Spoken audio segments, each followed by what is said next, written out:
So we call this workshop Teaching Very Young Learners and Adults. And the main focus today will be on scaffolding. Perhaps you have heard of this term before, maybe yes, maybe not. But yeah, I mean, this is gonna be the core of the presentation, yes? So the mechanics will be this. We have 4 topics today, and we're gonna share with you, it's like 4 mini presentations, and each presentation will last approximately 40 minutes, and then you will have 15 minutes to practice in groups, in pairs. Then you will have some time to share your ideas. We'll listen to you, and we'll grab the ideas, because it's not only you learning from me, it's also you learning from you, from your partners, your peers. This is where learning takes place. I'm not the only smart person in the room. I know that all of you guys have great ideas, and that's the idea. The idea is to share, okay? So let me repeat this again. We have 4 different presentations today. Each presentation will last 45 minutes. Then you will have 15 minutes, 10 minutes to practice, to apply these skills. I'm going to give you some short projects. And then we'll listen to you, and we'll take lots of notes, and we'll continue with the next presentation. All right? And we could have a break in the middle so that you can go to the bathroom, grab something to eat, drink something too. So we could have a break around 8 p.m., more or less. Okay, we could have like a short break between 8 to 8:15, and then we'll continue all the way until 10 p.m. All right? Is that okay for you? Give me a thumbs up, please, if you agree with this. All right. Pamela says yes. Alejandra says yes. Sheila says yes. Okay, let's do it. Scaffolding, students' understanding and use of language. Okay, so let's get started. We officially start with the workshop. For the people who arrived late, welcome, and it's time to start. Yes. So, first of all, let me ask you a question. Let me run a short survey here. Raise your hands, the people who teach at schools. Who are English teachers at schools? Raise your hands, please, with the action button below. If you work for schools, raise your hands, please. Okay, Alejandra works for schools. Teresa works for schools. That's good. Anyone else work for schools? Okay. Raise your hands, the people who, okay, Cindy also works for schools. Perfect. Now raise your hands, the people who work for institutes, language centers, universities. Raise your hands, please. I want to see you guys.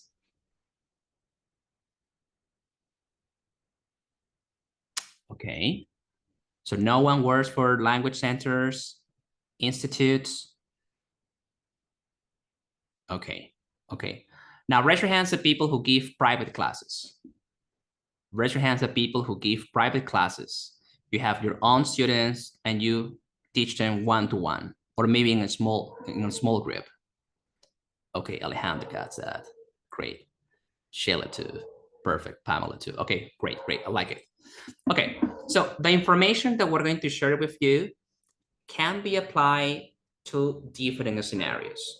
Not only for teachers who work for schools, but also for teachers who work for language centers, and even teachers who teach private classes. Okay, so let's talk about classroom language. Yes, let me ask you a question, guys. When and how do you think children and adults learn in the classroom? When and how do you think children, teenagers, and adults learn English in the classroom? When? Teresa?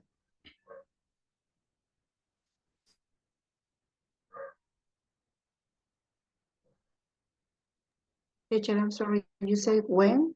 Yes. When they go to the school. Yes, In, apply for the school. okay. Now, when I say when, I mean in what part of the lesson do you think students learn the language? Do you think they learn the language at the beginning, in the middle, at the end? They learn at the end of the year, at the end of the semester? When? Always. Why?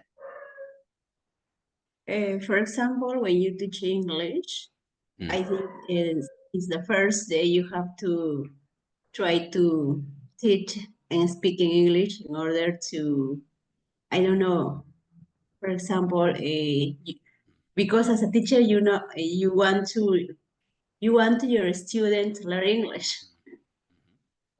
Right. This is true. So true. I mean, children, teenagers, adults learn English at all times. From the moment you step into the classroom until the moment you leave the classroom.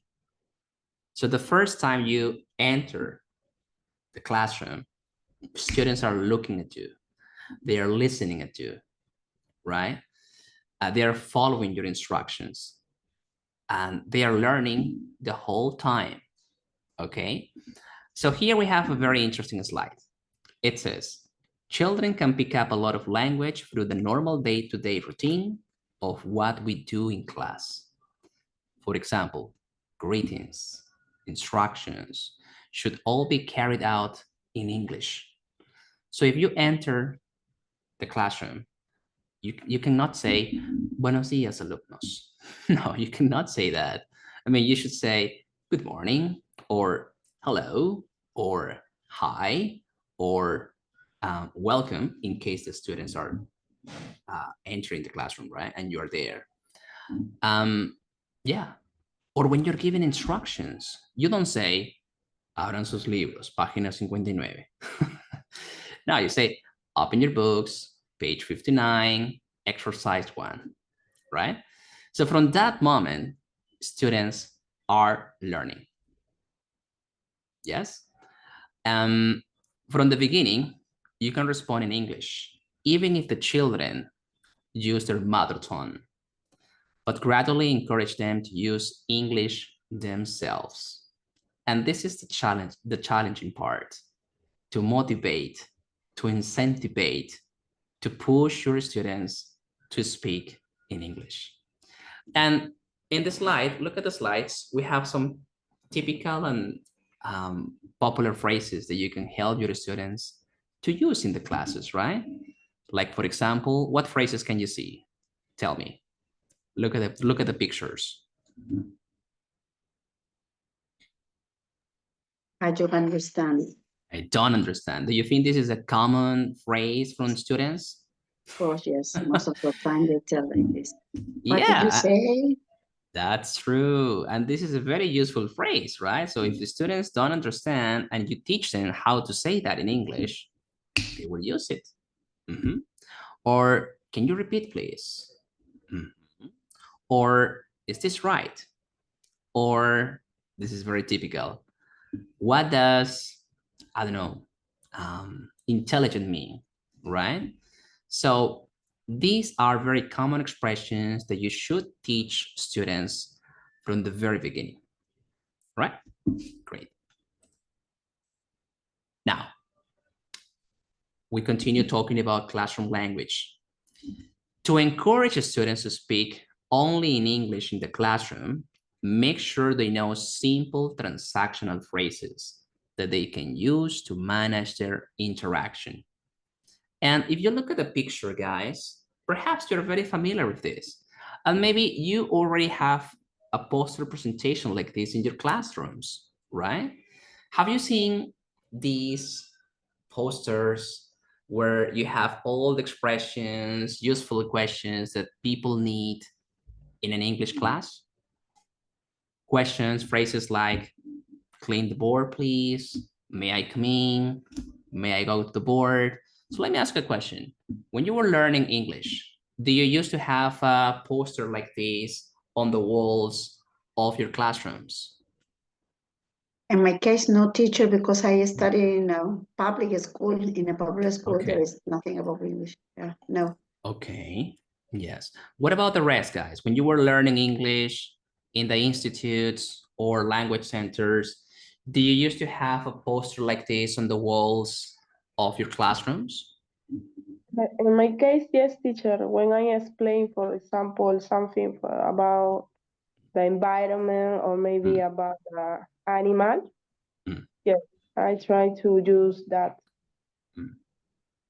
Right, yeah, but my question was, when you were learning English, you as a student, not as a teacher, when you were learning English, in the institutes where you learn English, do you used to have these posters on the walls of your classrooms?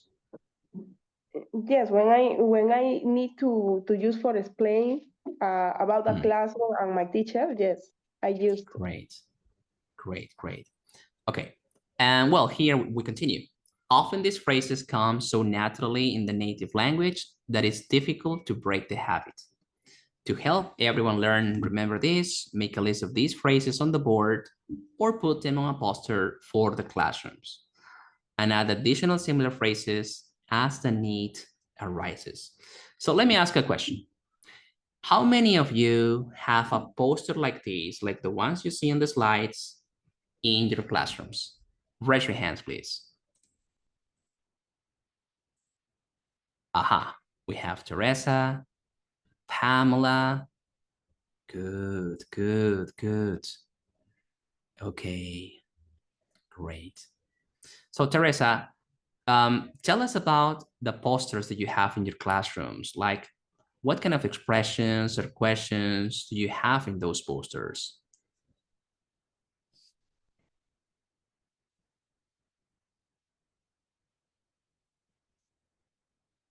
I think your microphone is off.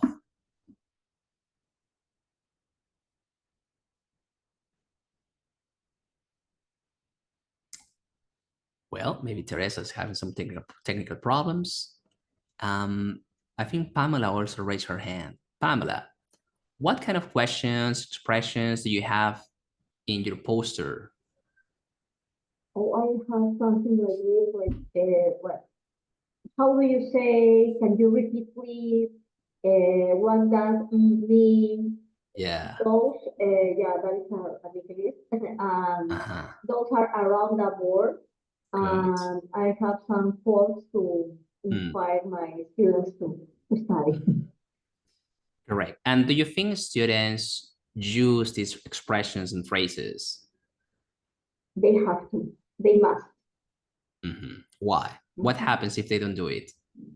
I say that I don't understand. Sorry, I don't understand.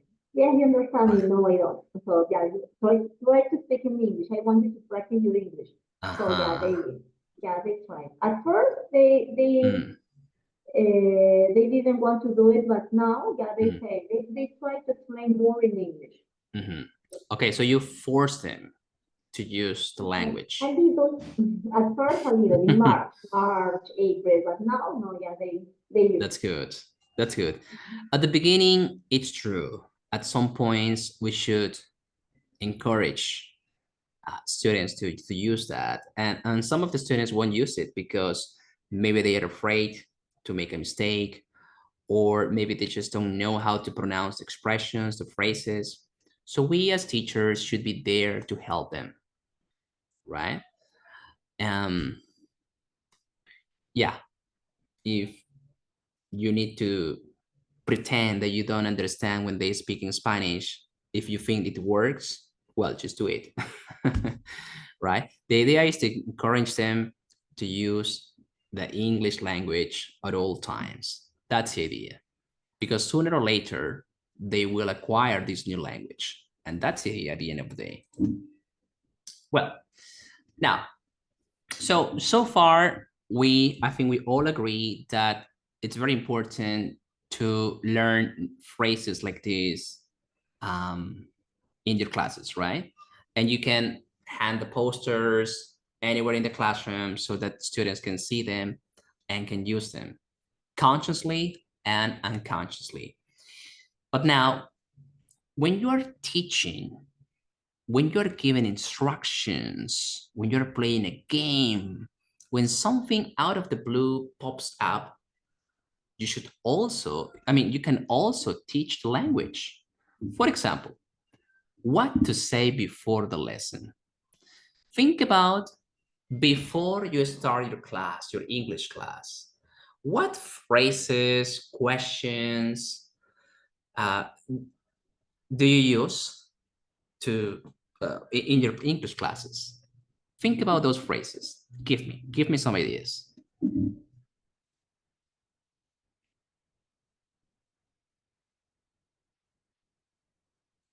What phrases, questions do you say before you start the lesson? Let me give you one example, okay? Maybe you don't get it. For example, I don't know. For example, let's start, right? So you say, let's start with the class. Let's go. Okay. Let's in go. my case, What else? Yes, in my case, I say, are you ready? Are you ready? Okay, that's good. Anything else?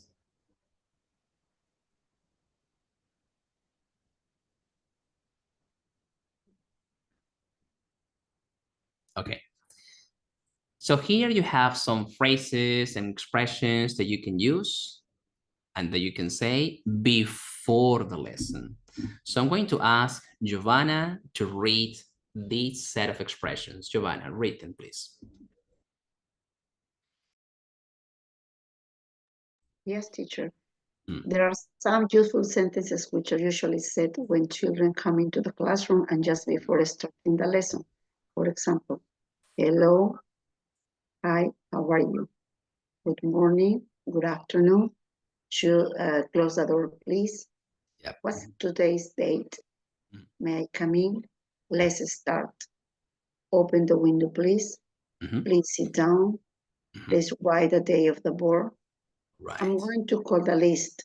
Please say present or say it's absent. Excellent.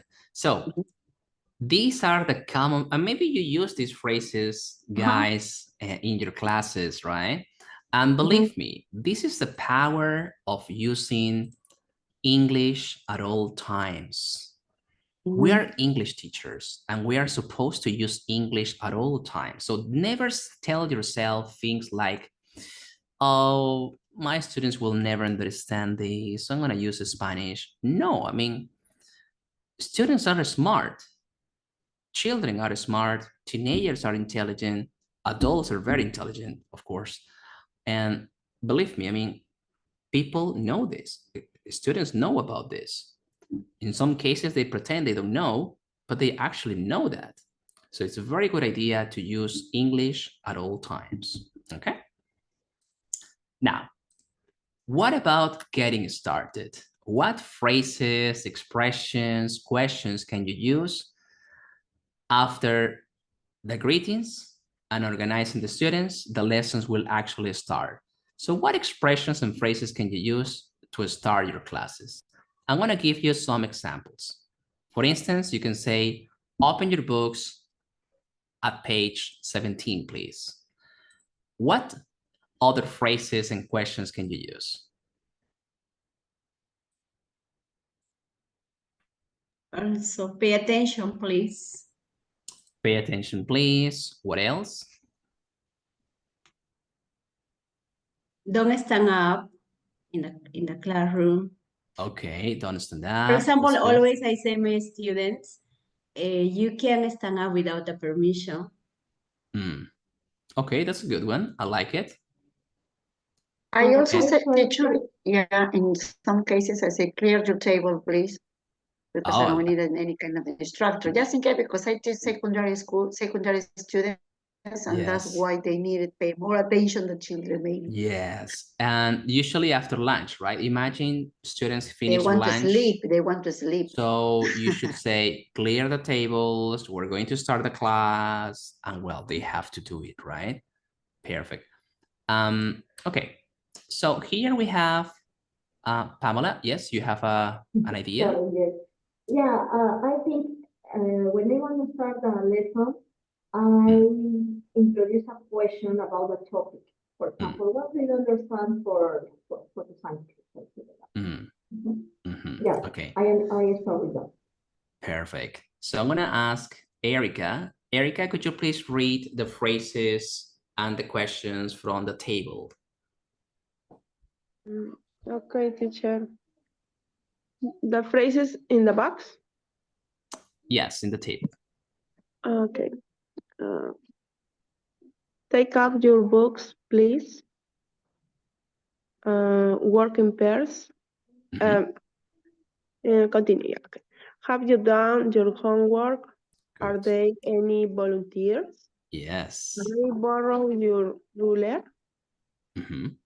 And the other line too? Yes, please. All of them. Open your books at page 17, please. Work in groups of 4. What page are we on? Wait a minute. Can you lend me a pen, please? Let's start with Unit 2. Work individually. Good. Who wants to start? Are you ready? Yes. Just a second. Right. So look at all the phrases, expressions, and questions, guys, you can use before or this moment you start your classes, you see? I mean, think about it. Students are learning all of these expressions, even though you are not teaching them directly. You are giving the instructions only, and students will acquire these consciously or unconsciously. So by the time they get to their houses, they already know what is the meaning of work in pairs. They already know the phrases or the questions. Have you done your homework? Or wait a minute. So they know this. They are learning English in every moment. And this is the power of using English at all times. But if you start your classes with, okay, trabajen en parejas, por favor. Of course not. I mean, they won't learn English, right? So this is the idea. Use English at all times, even if you think the students don't understand you. They will understand you. If they don't understand you at the beginning, they will eventually. Okay. The next one, asking information. Of course, in some part of the lessons, students will ask for some information.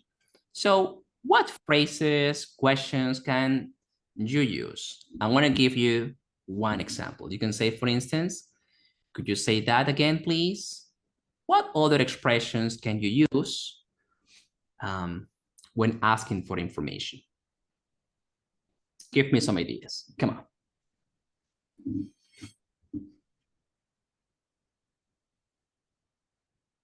We have here asking for repetition, explanation, and information. So what phrases, questions, sentences can you use in these situations?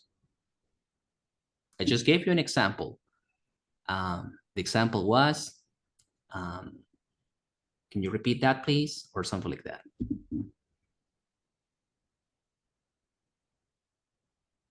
It can be, do you understand? Do you understand? Okay. Anything else? Can you give an example of the topic? Something like that? Okay. Tell me another example of this. Okay. What about these expressions? Let's see. Milagros, can you please read the phrases and expressions from the table? Yeah. Could you say that again, please? Repeat, please. I don't understand. What does it mean? How do you say in English? What's the English word for? Who knows the answer? Anything else? Any question?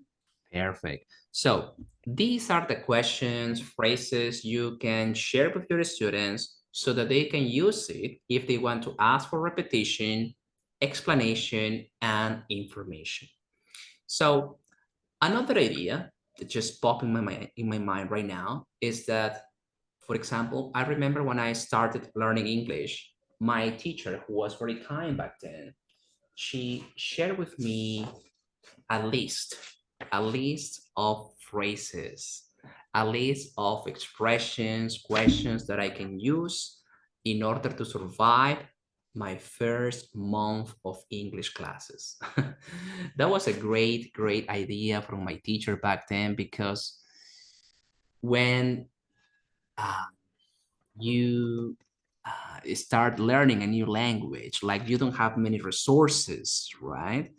And you need to survive. And in order to survive, that piece of paper helped me a lot. So perhaps you as teachers, if you're teaching in a new place, or if you're teaching for the first time a new class group, well, you can give them a list of the most useful expressions that they can use in order to survive in the English classes, right? Things like this help.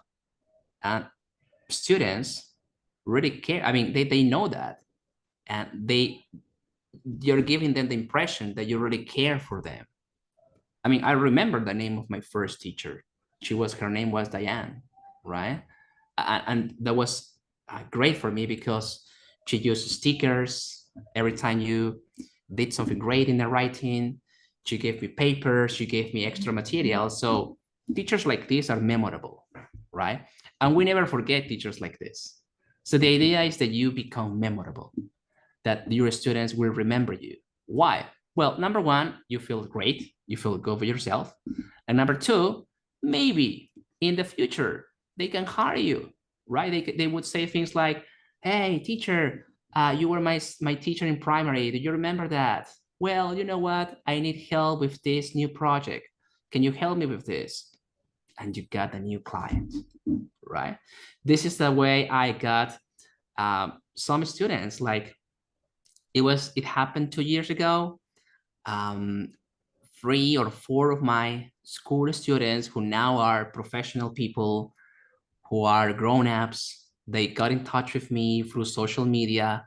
They call me, we talk for a few minutes, and they join my programs. So, but it was because I made my classes different. Like things like this, guys, can make a difference. Okay, the next one.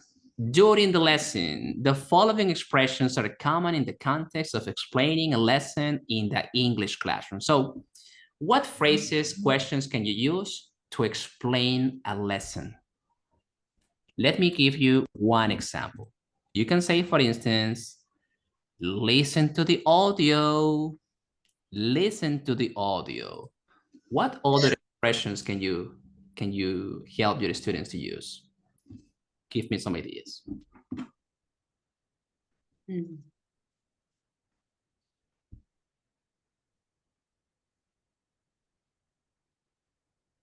Repeat after me. Repeat after me. What else? I told you as a teenager, separate into paragraph in reading, into paragraph, and then underline the best idea. I told like this, underline the best idea of the paragraph. Also, underline, just in case underline. Perfect, that's good. I like it. Anything else? For example, in a reading, you can say, for in my case, I say the reading silence and underline a new word for you, the vocabulary new. Okay, that's a good one. Anything else? Just one more idea?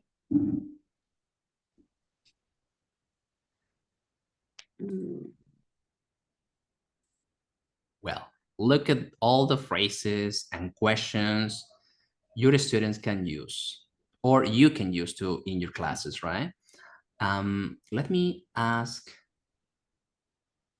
Well, I think Alejandra is kind of busy. Cindy, can you read these phrases for the class?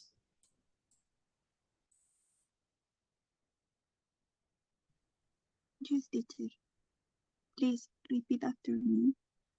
Listen to me. Let's watch a video. Point to the door. Color the circle. Match the sentences. Don't start yet. Yeah. Say it with me. Listen to the audio. Look at me. I'm here, please. Draw a line. Say Yeah. it in English. Is it true or false? Good. Write this word on the board. Listen to the dialogue and point. Look at the board. Go back to your seat. Complete the sentence. Come to the board. Cut the drawing out. Right. So again, look at all the phrases, expressions, questions you can use as a teacher with your students.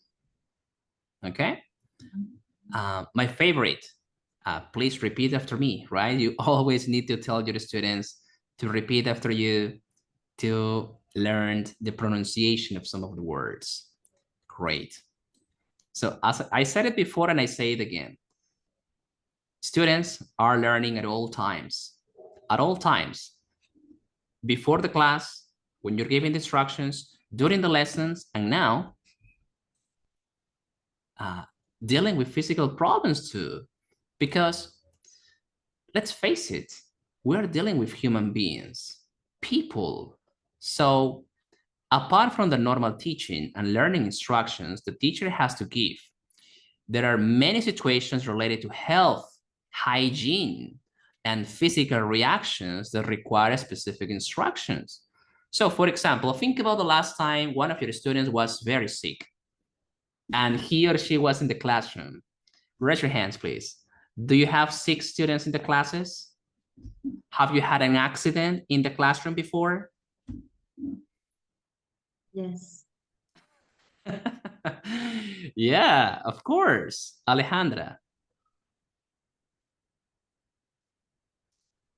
You had an accident too? I mean, you had one of your students having an accident? In my classroom always.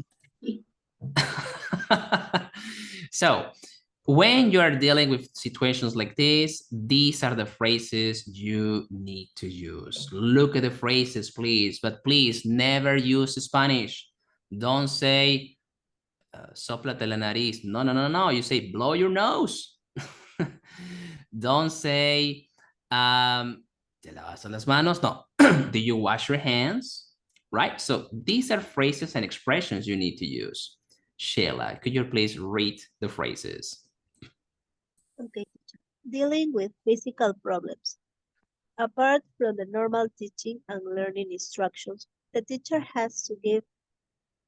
There are many situations related to health, hygiene, and physical reactions that require specific instructions. Like wipe your nose, don't do that again, did you wash your hands, button your shirt, do you need some medicine, blow your nose, cover your mouth when you cough, tie your shoes, clean your face, how are you feeling, bless you, may I go to the toilet, zip your pants, tie your hair, and take a tissue. Take a tissue. Again, look at all the phrases and expressions in the vocabulary the students are acquiring if you use English at all times. Now, of course, I mean, if there is an emergency, a serious emergency, yeah, I mean, in that case, you need to use Spanish, right? I mean, there is no, if a student is dying or almost dying, you're not going to speak in English, right? I mean, that doesn't make any sense. So you need to use Spanish, of course. But if it's something minimum, something small, like maybe the student has a cold or the fever or a stomachache, you could use English. And students will learn new words. Sheila, you have a comment or something else to say? Yes, teacher, just a question. And when you are teaching maybe an adult, an adult around, I don't know, the 50s, it's kind of complicated. This person, I had this experience that we tried to do it, using virtual tools, but then he decided to be with me in the same place, person, because, well, he had the opportunity and he prefers that. But this person asked me not to speak in English from the very beginning because he was in a very basic, level. So this was kind of difficult because even though I tried to encourage him to, I mean, with signs and all, I don't know what more tools I can use because it's like older than me. And it's complicated to me to encourage him just to use new phrases. He wants me to explain a little bit more in Spanish, right? In Spanish, yeah. Yeah. So How old is your student?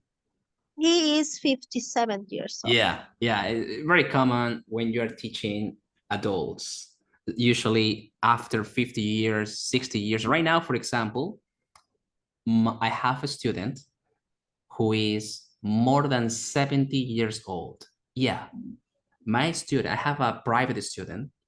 She's a psychotherapist. I'm not gonna say the name. It's private. Maybe she will watch the replay on my social media. I have her as a friend on Facebook, but she's gorgeous. She's amazing. I just love my student because number one, she's more than 70 years old and she's keeps learning. She's a psychotherapist. She's very famous in her field. She's traveling to Europe next month. She's going to Spain, Italy, Argelia. She's visiting a lot of countries. And she's going to use her English for the first time in Europe. So that's amazing.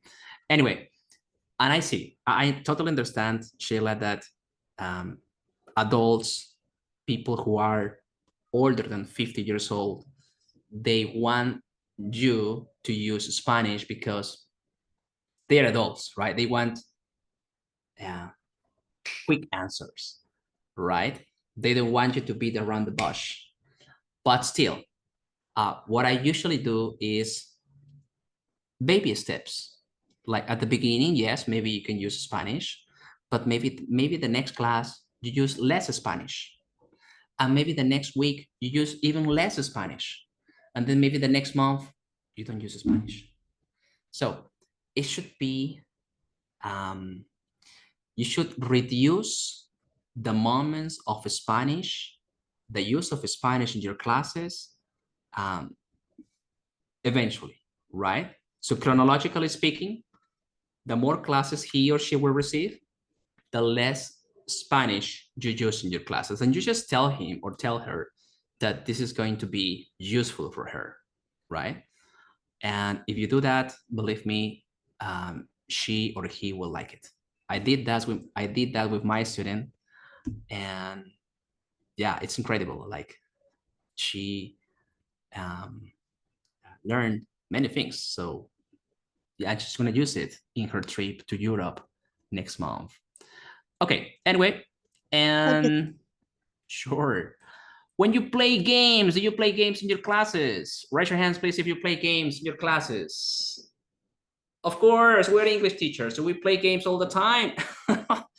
If you don't play games, you're gonna be boring. So the students will say, hey, here comes my boring teacher. He or she never plays with me. Oh, well, when you play games, you give instructions in English. So what instructions can you give in English? Tell me. Although we say pay attention. If Pay you attention. don't, you're gonna lose. For Yes. example, If you don't, you're gonna lose. Okay, so you scare them out. if you finish first, raise your hand, say time's up. Okay. Anything else?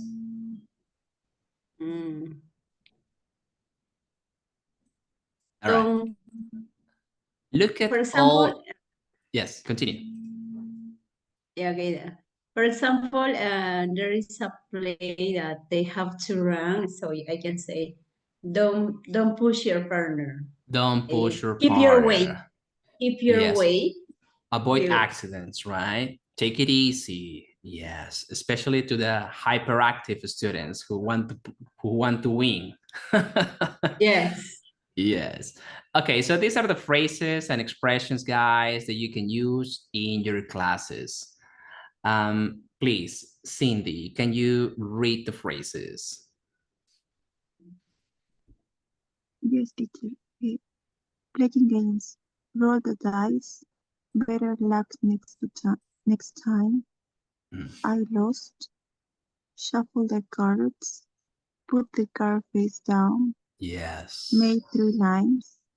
Stay behind the line. Go forward. Piece of cake.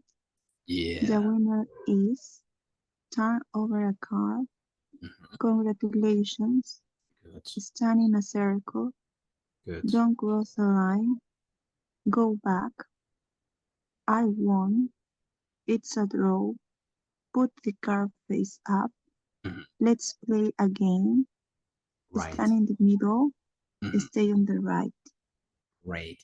So again, look at all the phrases, the language the students can learn if you use English, even when you play games. My favorite expression, piece of cake, better luck the next time, because I mean, when you play games, there are winners and losers. So better luck the next time and congratulations, right? So yeah, but again, don't use Spanish. Don't use Spanish. I know it's easy for us to use Spanish, and maybe you're having a hard time. Like maybe you explain the instructions in English and one student says, teacher, ¿qué tenemos que hacer? I know that situation. I've been there, but you have to be tolerant. You have to be tolerant with yourself and put yourself in the students' situations, right? Think about or try to remember when you were a student. So you didn't understand anything. So repeat instructions again, or you can ask the best student, right? The most responsible student to repeat instructions for everybody in the class. So you can say things like, okay, Violeta, can you tell the class again, what are we going to do? And then Violeta goes, okay, teacher, so first we need to stand up, go to the board and write the name of an animal or something like that, right? Perfect. And then you ask the class, okay, class, do you understand that? Do you get it? Yes, teacher. Okay, let's start. And then you start with the game. But don't use Spanish. Good. And here we have more phrases and expressions when you play games, because when you play games, guys, there are many expressions you can use. Let me share, let me ask Erica to read the expressions. Erica. Okay, teacher. It's your turn. Stand your feet. Stand up. Stand back to back to jump. Take 3 GM steps. Clap your hands. Open your mouth. Miss a turn. Get into the 2 lines. Stand side by side. Skip. Turn around. Yep. Check your body. Yeah, my favorite. Yes. Snap your fingers. Touch your head. Yeah. Hold hands. Hold hands. Sit on the floor. Stand face to face. Hop. Hop. Hop. Okay. Take 3 small steps. Wiggle. Is that correct? Yes. Wiggle. That's Wiggle true. your fingers. Right. Close your eyes. Guess the word. Guess the word. Pretty good. So again, guys, look at all the vocabulary students can learn if you use English when you are given instructions for a game. It's, I mean, if you think about it, and we're gonna finish this, the first workshop, the first part of the workshop, I believe just before you give the class, during the class, after the class, I believe that students are in contact with more than 100 expressions from you. That's a lot of expressions and phrases students can learn in one day. So, but this is only doable if you use English at all times. So don't use Spanish. When you sing songs, do you use songs in your classes? Raise your hands, please, if you use songs in your classes. Come on. Do you use music in your classes? I want to see the teachers who use music in the classes. All right, Pamela uses music in the classes. Milagros, Sheila, Cindy, of course. And the people who are in my FCE program and in my CAE programs, you know, guys, I use music. I mean, not every session, but perhaps when you are, today, for example, right at the beginning, we play some bossa nova at the beginning. So if you arrive early, you perhaps were listening to this music. So I use music all the time too. Anyway, so singing songs. These are some of the phrases and expressions you can use. Let's see. Giovanna, could you read, please, the phrases?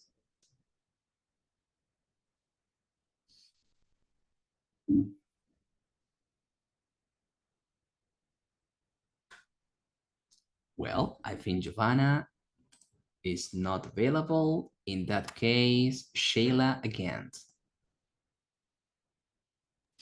Okay, teacher. Singing songs. Listen to the song, listen and match. Let's dance and sing. Yeah. Just now, the front row, sorry. Row, do the actions like me. Everybody joining. Just the way. Yeah. Copy me. Follow the rhythm.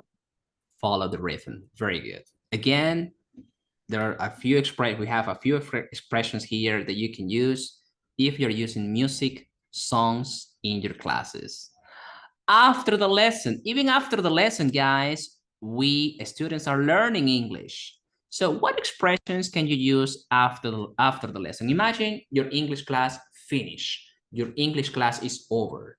What phrases and expressions do you use? See you tomorrow. See you tomorrow. What else? See you later. See you I hope you later. enjoy it. I hope you Have a good enjoy day. my class. Have a good day. What else? Have lunch, dinner. Enjoy your lunch. Very good. Well, look at the phrases here. So let's go with Milagros. Milagros, can you read, please, these phrases? Okay. Put your things away. Put your books away. It's time to go home. It's time for lunch. It's break time. Tidy up, please. Clean up, please. Put in the bin, please. Clean the board, please. See you tomorrow. See you on Monday. See you next week. Don't forget your jacket. Don't forget your backpack. Goodbye. Bye-bye. Take care. Have a nice weekend. Yes. Yes. You see? Oh my God. And again, I mean, even after the classes, students are learning English. Now, this is my rule of thumb. This is probably my best recommendation for you. Don't use the same expressions over and over and over again. Try to change, especially if you teach at schools, because when you teach at schools, you will see the students for the whole year, right? Great. So if you teach at schools, my recommendation is use one expression from each category that we saw today a month. And then you use a new expression the next month. And then you use a new expression the next month. Let me explain. For example, classes at school start in March, right? Okay, so in March, you tell your students, when you finish the class, you can tell them, all right, put your things away. Then the next month in April, you use a different expression. You can say, okay, put your books away. Or maybe clear the table, right? And then the next month in May, you can use a different expression. You can say, tidy up, please. It's the same expression. It's the same meaning, the same idea, but you're helping your students to learn new expressions. Because if you repeat the same expression, put your things away during the whole year, well, students will learn that, but only one expression. But if you use one different expression every month, students will learn 10 expressions in a year. And 10 is better than 1. Good. Okay. And let's talk about scaffolding language learning. So, let me read this for you. Teachers and other adults modify their language to match the language level of students. Let me highlight this, to match the language level of students. So this type of modification is called scaffolding. All students learn better when the teacher scaffolds or adjusts his or her instruction to the level of the student. Let me explain this. If you're teaching at schools, kindergarten, you're not going to teach, you're not going to use complex and difficult expressions to your kindergarten students, right? You only use imperatives or very short phrases, right? If you're teaching basic levels in an institute, again, the same mechanics. You cannot teach or use complex language. You need to use basic expressions. Now, on the other hand, if you're giving a class, a more advanced class, let's say intermediate or upper intermediate, or at schools, let's imagine you are teaching, I don't know, secondary school, secondary level. Well, in that case, you need to use more advanced language, right? And here we have a good tip. Effective communication occurs when an adult speaks in language a child can understand, yet still challenges learning. So the goal is to speak slightly above the child's level so that he or she can learn and grow. Let me explain this because this is very interesting. Your level of English that you're going to use in your classes doesn't have to be neither too easy nor too difficult. It has to be easy to understand, but also challenging for them to get to, right? Because if you make it too easy, students feel bored. And if you make it too difficult, students will give up and they don't want to continue with your classes. Let me repeat this again because this is interesting. If you make it too easy when you communicate in your classes, students feel bored because there is no challenge. On the other hand, if you make it too difficult, the students will give up.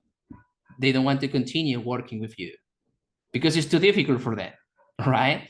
So you need to find the balance, all right? You need to find the balance between complexity, neither too easy nor too difficult. This is the key word. The goal is to speak slightly above the student's level so that he or she can learn and grow. Yes? So another example, if your student's level of English is A2, which means basic, basic level, a high basic level, you need to use some phrases from B1, from intermediate, lower intermediate. If you have a student whose English level is B1, lower intermediate, you need to start using some phrases from B2, upper intermediate. If you have a student whose English level is upper intermediate level, you need to use C1 level in some of your classes. This is a challenge. So you always need to give them a challenge, right? New words, new phrases, new expressions, so that, yeah, I mean, you're taking them to the next level. Their English to the next level, of course. And well, talking about using Spanish, yes, as we said before, you can use it, but we have a strategy. Look at this strategy. If you use L1, which stands for Spanish, our mother tongue, to give a short instruction or to translate a word, sandwich it. This is a strategy. You need to use the sandwich technique. Do you know the sandwich technique? Well, let me explain. You use English, then you use Spanish, and then you repeat in English. Let me repeat. English, Spanish, English. This is called sandwich, right? Because this is the bread, the ham, the bread, right? So this is English, Spanish, English. So for example, you tell your students, put your things away. Guarden sus cosas. Put your things away. English, Spanish, English. Bread, ham, bread. You can use this in the first classes, but not with advanced students or after you have been teaching the students for a long time. So this is a very good idea to use only at the beginning. Milagros? Yeah, I want to comment. I am teacher in kindergarten. When I give instructions to them, I always use pictures. For example, when I say, Good. Take your pencil case, I show a picture with a pencil case and a boy or girl taking a pencil. So I use it and they understand me what I say. Correct. Yeah, look, there is a saying, right? I mean, there is a saying that says, pictures paints 1,000 words. A picture paints 1,000 words. So I totally agree with you. I mean, there are different strategies you can use in order to